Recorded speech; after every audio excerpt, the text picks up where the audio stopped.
YouTube Yeah, is forever. now, like, if you just up, like, let's say, like, you break a window or whatever, like, now, like even, like, there's a lot of producers and filmmakers are getting fired because of tweets that they've been saying in, like, 2005 or 7. Like, the guy from the Guardians of the Galaxy, what's his name? Yeah. He got fired and then get rehired because he said a joke, and then someone that doesn't have sense of humor got mad at it and just made a big deal about it. Well, what it is people don't completely understand that you have to. People evolve, right? Right. The person I met 2 years ago, my wife, even 4 years ago, she was an awesome person back then.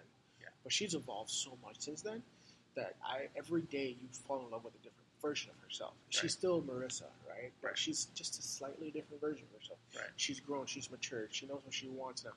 Well, compared to when we first got together, she was this very innocent person. Now she cusses me out.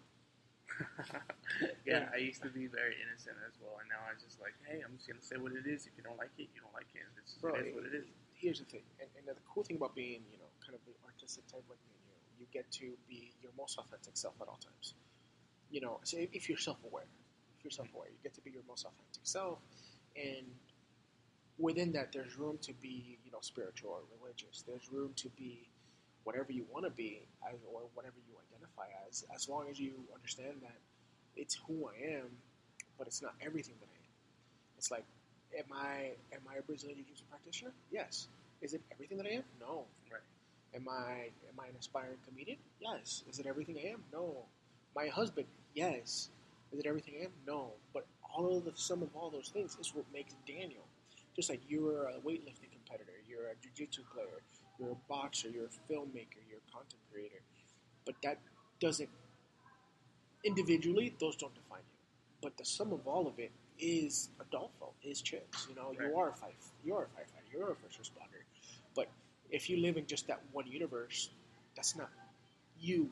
That's not truly you. It's a part of you, but it's not truly you. So it's like, I tell people, it's like, am I Christian? Yeah, of course I'm Christian. Why do I talk about my Christianity and my faith all the time on this podcast?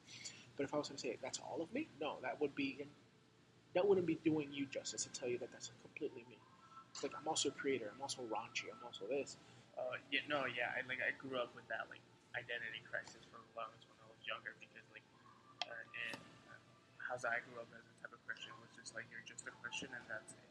Like there's no room for any excessive entertainment. If you want to continue doing something else, you can't do that. Like either you're a full-time Christian or you're not. And if you're not a full-time Christian, you're a bad person. And it's okay to the only full-time Christian was Jesus, okay? Yeah. And even then he was a carpenter.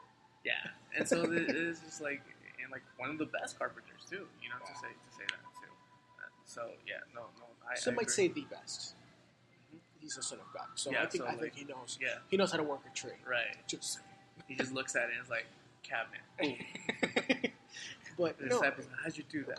But even then, right? Let's use Jesus, the character of Jesus, or the person of Jesus. Depending, I don't want to offend anybody, but Jesus, yeah, he was a son of God, right? But he was also a teacher. He was a disciple himself. He was a rabbi. He was a student. He was a son. You know what I'm saying? Right. But if you were to just break it down to one of those aspects, yeah, that's him, but it isn't all of him. Right. He was also the Spirit.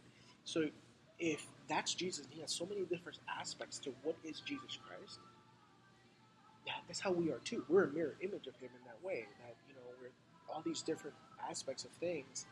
And biblically, it would be unjust to say, oh, I'm just a Christian. Yeah, but you're also a lawyer. You're also a filmmaker. You're also this. You're also that. You know what's so funny? That you say all this stuff, it's just like me growing up as a firefighter. It's it's very common to hear firefighters that have businesses because, quite frankly, firefighting doesn't pay how it should for the job that we do. So a lot of these people have to do part-time jobs to make ends meet. On top of that, maybe working 24 hours to 40 hours days. But to be fair, we get 3 or 4 days off continuously. But they always say you're a firefighter first, and then you're this. However, I don't agree with that fully. I feel like you can be something first, and then be something second. You can be I could have been a filmmaker first, and then firefighter then. You know, just because of the identity shift.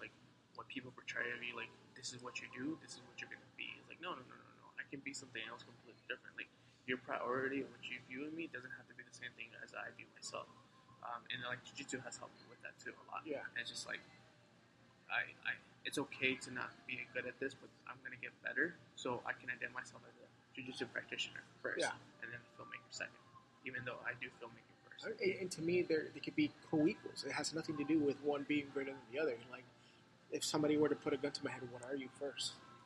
I would always say I'm a husband first, because my priorities, as far as when it comes to everything that I do, is to be a good husband. Because take away all the money, take away all social media and everything else. At the end of the day, the only thing that really matters to me, as far as who I make happy, is my wife. Right. I don't have kids yet, so there's that. But it's my wife. She's the one opinion that really matters. Like, not my parents, not her parents, not my boss, not whatever. But all those other things help me be a better husband. But is being a husband the only thing that I am? No, it's not. I'm an individual. I'm not one of these people that is just blobbed up in a marriage. I'm this person that I do have my own dreams and aspirations. She has her own dreams and aspirations. But we partner together to try to reach those things. She does jiu-jitsu too, but she also wants to be a yogi. She wants to, own her own business. She wants to, do all these things. And I do as much as I can as her husband, as her partner, to influence her and feed her flame. But then, when it's time for me to get fed, she'll do the same. And then we use our faith to help us reach that. That's how we view it. And it's not that we impose on others, but it's just our view on the world. It's like, yeah, I'm a Christian, but that's not all I am. I'm a Christian, I'm a friend, I'm a jiu-jitsu, I'm a podcaster, I'm this, I'm that. And it's just, all of it is Daniel. Right. And you can't tell me different. And people that say, oh, I am a transgender woman. It's like, okay, that's part of who you are, but who are you? What do you do? What do you like? Tell me more about you, because just because you identify as X or Y doesn't mean that's all you are. It's for me, though. Some people say, oh, I'm an entrepreneur. Cool. What do you do other than that? Right. Are you telling me you trade 24 hours a day and you help upstarts all day? So you money hungry all day. Okay, life. I feel bad for you. Right. Right. No. I agree. I feel bad for you because you're missing out on the joys of life. Right. Because even me, like, what do you do all day? I film, I edit, I produce. But even then, I need a break from that. Yeah. That's what I am. But like, I need a break from that, and that's like where jiu-jitsu comes into it. Like, all right, I need to get my ass kicked. Let me try to attempt to kick Daniel's ass for a little bit. So like, the joys of life has to be more important than. Dude, here's the thing, right? When you say you're a filmmaker, you do that because you love it. Right. Because, let's be honest right now, we're not making money off of this. Like, maybe in 10 years we will, but Right. You're not making any money. You're basically doing this for you. If you were to put in all the hours and you get paid for what you do, it's not worth it. No, it's not. It's not. Like right now, like I work like 60 to 70 hours a week. Yeah. See. So between a full-time job, this stand-up, for what I want to do with my life, man, I'm barely getting paid $3 an hour. It's horrible. Right. It's horrible. But it's something for me to work towards. And people see those things and they see us grow, but they don't understand the hours that it takes, to do the things that we do. Right. And I enjoy it because while they're, they might have a degree and yeah, they worked hard for it, but what are you doing with your life that's worthwhile? Like, just because you have a master's degree in communications, are you using it? Or are you just working at some company that they gave you a supervisor position because you have a master's? Right. No, I didn't think about that. Yeah, that's true. It's like, cool, you dedicated 6 years of your life to get a master's degree. Are you doing what you love? Right. Like, and maybe it's a generational thing. I like to almost think it is a generational thing. I hope so.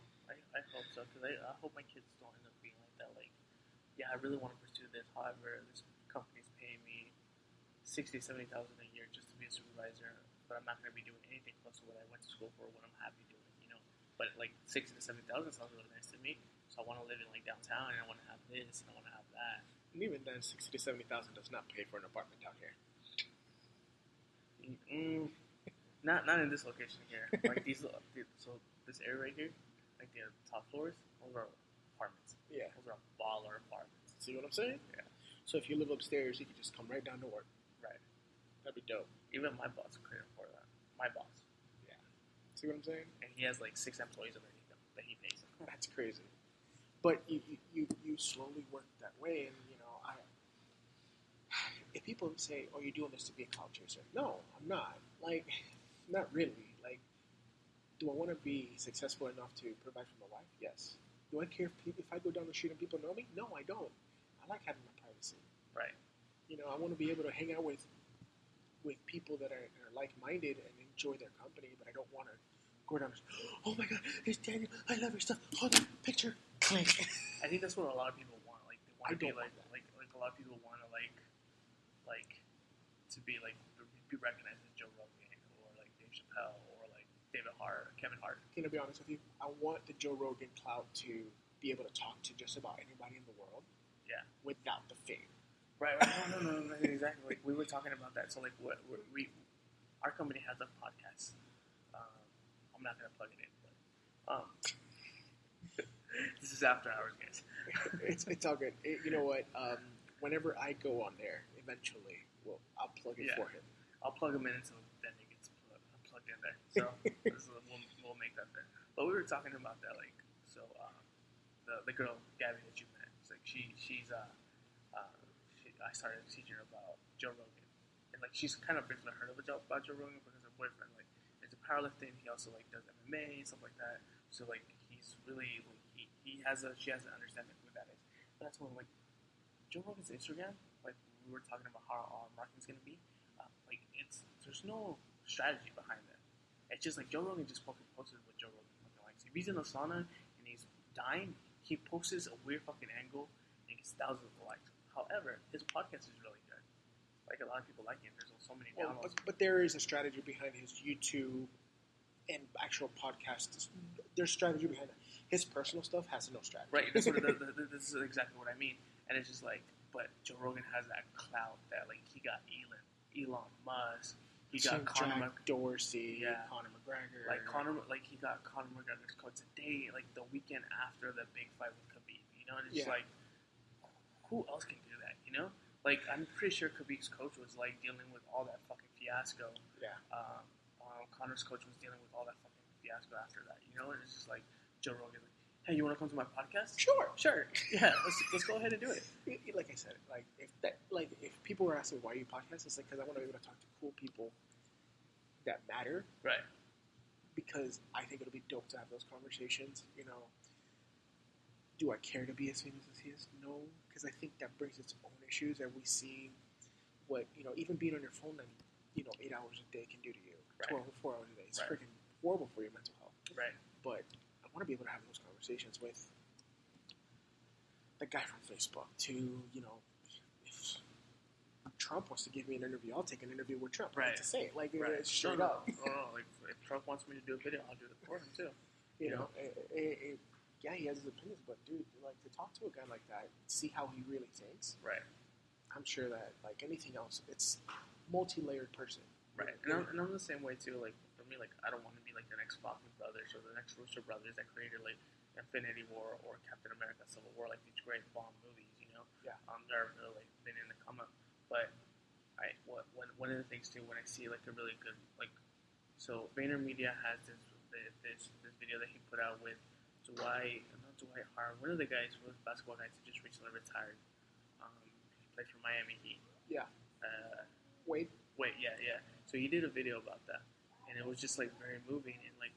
So I saw that video. It's great. When he brought his mother and all the people that he helped throughout them, and then he kind of ascended from just being a really great basketball player to being one of the best in there, One of the best of all time. And then like ascending to being more than just a basketball player. A businessman, an entrepreneur, philanthropist, a good friend, a good son. It's just like so that story. Like I was starting to get emotional, and I